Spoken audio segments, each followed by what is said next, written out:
The pipe burst louder than Joseph expected. Not a clean crack. Not a warning hiss. Just a sudden, violent snap, followed by water slamming against concrete like it was angry about something personal. Joseph jumped back on instinct, wrench slipping from his hand and clattering across the floor.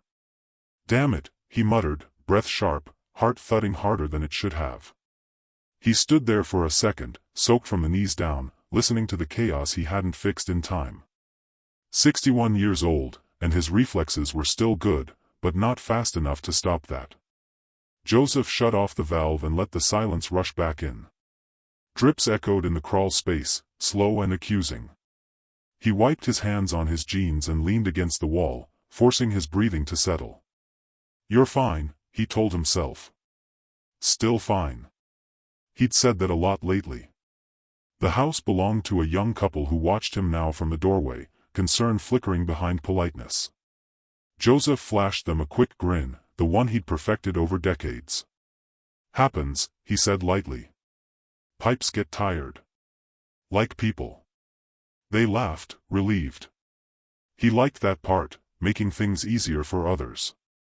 Always had.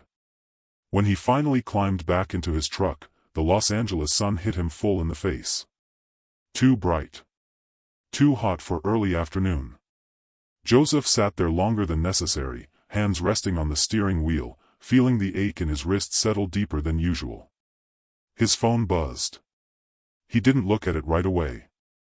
Phones meant schedules, cancellations, reminders that time didn't slow down just because you were careful. He stared straight ahead until the buzzing stopped. Then it buzzed again. "Joyce." Joseph sighed and answered. "Hey. Are you somewhere you can talk?" she asked. That tone. Soft. Controlled. The one that meant she was already bracing for his reaction. "I'm in the truck," he said. "What's going on?" A pause. Not long. But heavy. "The letter came," Joyce said. Joseph closed his eyes. Of course it did. "Which one?" he asked, though he already knew. "The mortgage adjustment," she replied. "And," the doctor called back. The ache in his wrists crept up his arms. "Okay," he said carefully. "One thing at a time." "They won't wait," Joyce said. "Either of them." Joseph pressed his forehead lightly against the steering wheel. He thought of Nora, still paying off school loans. Of Andrew, pretending his freelance work was more stable than it was. Of Milo, waiting at home for a can of food at exactly 6 o'clock like the world depended on it. "I'll take more jobs," Joseph said. "Weekends. Nights. I'll make it work." Joyce didn't answer right away. "Joseph," she said finally, "your hands were shaking this morning." He opened his eyes. "I was tired," he replied quickly. Too quickly. Silence filled the line. After they hung up, Joseph sat there as traffic rushed past, horns blaring, life unapologetically loud. He flexed his fingers once. Twice. They obeyed, but slower than they used to. For the first time in years, a thought slipped in uninvited and didn't leave. What if the thing that's breaking isn't the pipe? Joseph started the truck. The engine coughed, then caught. And somewhere deep inside him, something else shifted, quiet, uneasy, impossible to ignore. Joseph got home after dark. The house was quiet except for the low hum of the refrigerator and the faint scrape of Milo's paws on the tile as the cat trotted to the door. Milo looked up at him, unimpressed, tail flicking once like a reminder that dinner was late. Yeah, Joseph muttered, toeing off his boots. "I know." Joyce was at the kitchen table. No TV. No radio. Just a small stack of envelopes arranged in a line, like they were waiting their turn to speak. Joseph recognized that look immediately, the calm before impact look she'd worn the night his father died, the night Nora called crying from college. "You're home late," Joyce said. "Pipe fight," Joseph replied, forcing a half-smile. "Pipe one." She didn't smile back. Joseph fed Milo, poured himself a glass of water, then finally sat across from her. His knees cracked when he lowered himself into the chair. He ignored it. "Let's see them," he said. Joyce slid the first envelope forward. Mortgage adjustment. New rate. New number circled in red ink. Joseph read it once, then again, slower, like speed might change the meaning. "They're giving us 90 days, Joyce said. "After that, it jumps." Joseph nodded automatically. "I can cover that." Joyce watched him closely. "With what?" "More work," he said. "Same as always." She reached for the second envelope. The doctor's letter. Joseph's jaw tightened before he even opened it. "Arthritis," Joyce said quietly. "Progressive. They say it explains the tremor." Joseph stared at the page, the words blurring together until all he could see was one sentence. "Avoid repetitive strain where possible." He let out a short, humorless laugh. "That's funny." Joyce didn't laugh. "So what?" he said, folding the paper. "I take it slower. I've been doing this 40 years. And if slower means less?" Joyce asked. Joseph shrugged. "Then we adjust." Joyce leaned forward, her voice steady but tired. "Joseph, we've been adjusting for 20 years. That landed." Milo jumped onto the table and sniffed the papers before curling into a tight loaf right on top of them. Joseph almost smiled. "Almost." "Nora called," Joyce said.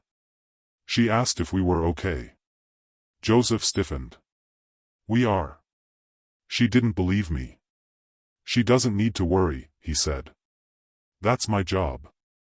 Joyce looked at him then, really looked, and her eyes softened in a way that made his chest ache. "You don't have to carry everything alone," she said.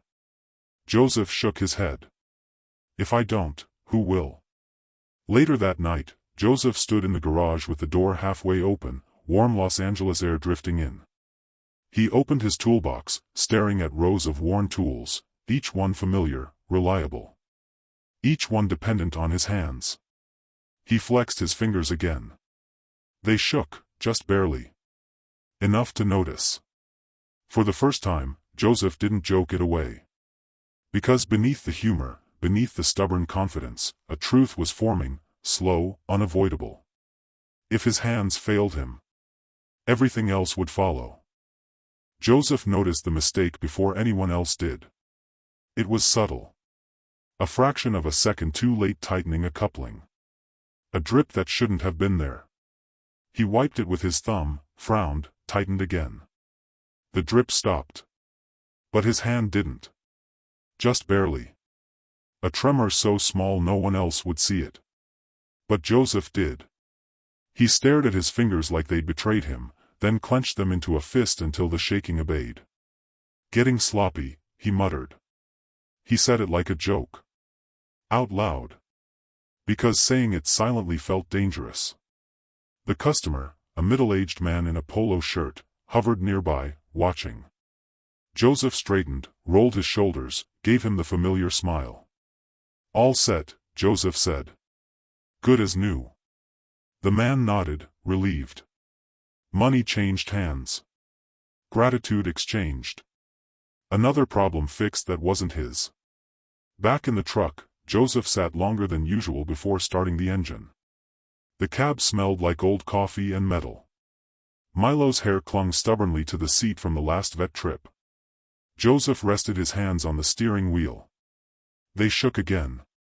This time he didn't clench them right away. That night, Andrew came by unannounced. Joseph was in the garage, reorganizing tools he already knew the location of, when he heard the door creak open. "Dad?" Joseph turned, surprised. "Everything okay?" Andrew shrugged. "Just checking in." That was new. They stood there for a moment, father and son surrounded by decades of work, wrenches worn smooth, pipes stacked neatly, boxes labeled in Joseph's careful handwriting. "You still fixing half the block?" Andrew asked, trying to sound casual. "Someone's got to," Joseph replied. Andrew leaned against the workbench. Mom worried about you. Joseph scoffed lightly. She always is. Andrew didn't smile. She says you won't slow down. Joseph opened his mouth to joke, then stopped. Can't afford to, he said instead. Andrew hesitated, then spoke quietly. You ever think about not doing this forever? Joseph felt something tighten in his chest. What else would I do? Andrew didn't answer right away. When he did, his voice was careful. Let us help. The word us echoed. Joseph shook his head. That's not how it works. Maybe it should be, Andrew said. After he left, Joseph sat alone in the garage long after the lights should have been off. He pulled a folded paper from his wallet, something he'd been carrying for months without telling anyone. A flyer. A small community program offering plumbing inspections for the city. Fewer hours. Teaching. Consulting. Steady pay, less strain. Joseph had laughed when he first saw it. Now he unfolded it slowly, smoothing the creases with shaking fingers. If he applied, he'd be admitting something. That his hands weren't what they used to be. That brute strength couldn't carry him forever. That fixing things might start to look different. Joseph folded the paper again. In the quiet garage, surrounded by tools that had never failed him, he finally allowed the thought he'd been fighting since the pipe burst. What if the answer isn't working harder, but working differently? The question didn't comfort him. But it stayed. Joseph didn't apply right away. He carried the flyer in his jacket for days, folding and unfolding it until the edges softened. Each time his hand brushed it, he felt the same resistance rise, pride mixed with fear, tangled so tightly he couldn't tell them apart. The call came before he made a decision. It was a city number. Los Angeles Department of Water and Power. Joseph frowned at the screen, then answered. This is Joseph. Mr. Rodriguez, a woman said, professional but warm. My name is Elena Cruz. We're reviewing inspection records tied to a series of older residential lines. Your name came up repeatedly. Joseph straightened. In what way? In a good one, she said. You've handled a significant number of emergency repairs in one specific zone. Fewer repeat failures. Cleaner documentation. Joseph felt his chest tighten, not with anxiety, but with something unfamiliar. Recognition. We're expanding a pilot program, Elena continued. Field inspections. Oversight.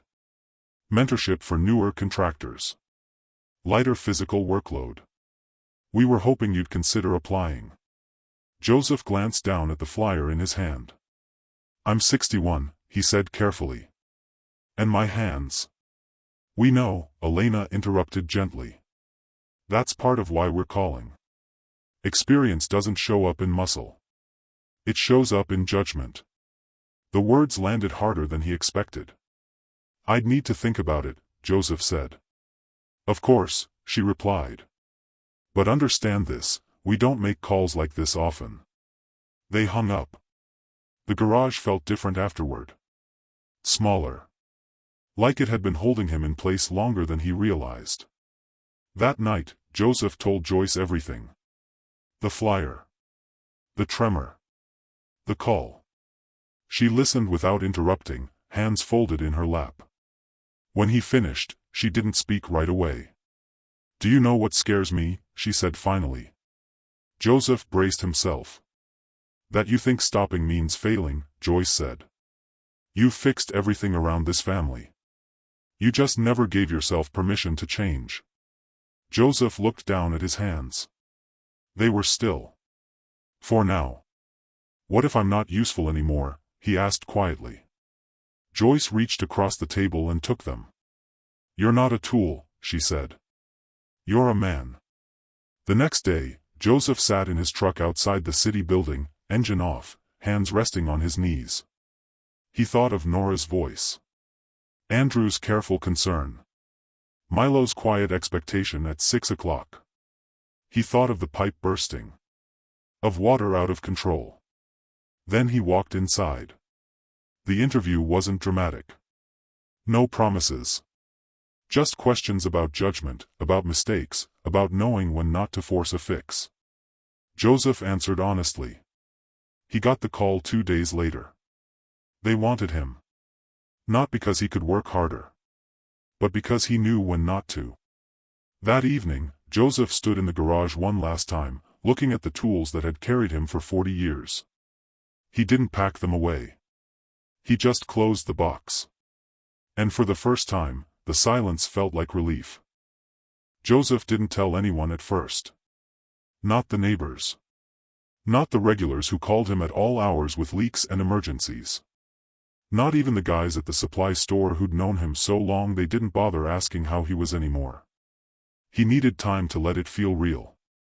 The new job started quietly. No uniform truck. No rushing from call to call. Just a badge, a clipboard, and a different kind of responsibility. Joseph walked sites instead of crawling under them. Asked questions.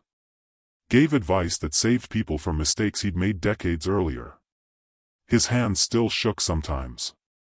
But now, they didn't have to pretend they didn't. Joyce noticed the change in the first week.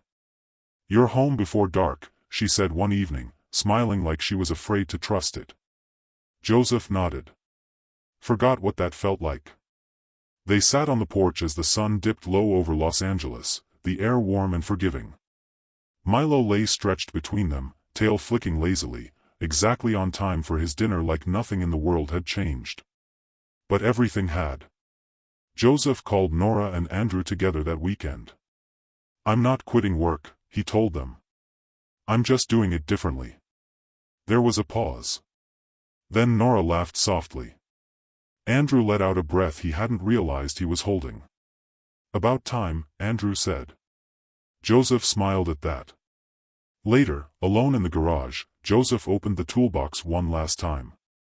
He ran his fingers over the worn handles, each one carrying a memory, jobs done right, jobs barely saved, nights he'd come home exhausted but proud. He didn't throw anything away. He closed the lid gently and slid the box onto a higher shelf. Some tools weren't meant to disappear. Just to rest. That night, Joseph lay in bed listening to the quiet house. No alarm set for dawn. No ache in his wrists demanding attention. Just the steady presence of Joyce beside him and the distant sound of traffic moving without urgency. He thought back to the pipe bursting. To water out of control. To the fear that something essential in him was breaking. He understood now. Nothing had broken. It had changed.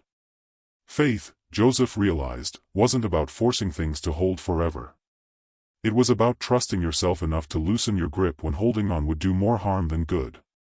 In the morning, Joseph Rodriguez woke up without rushing. And for the first time in his life, that felt like success.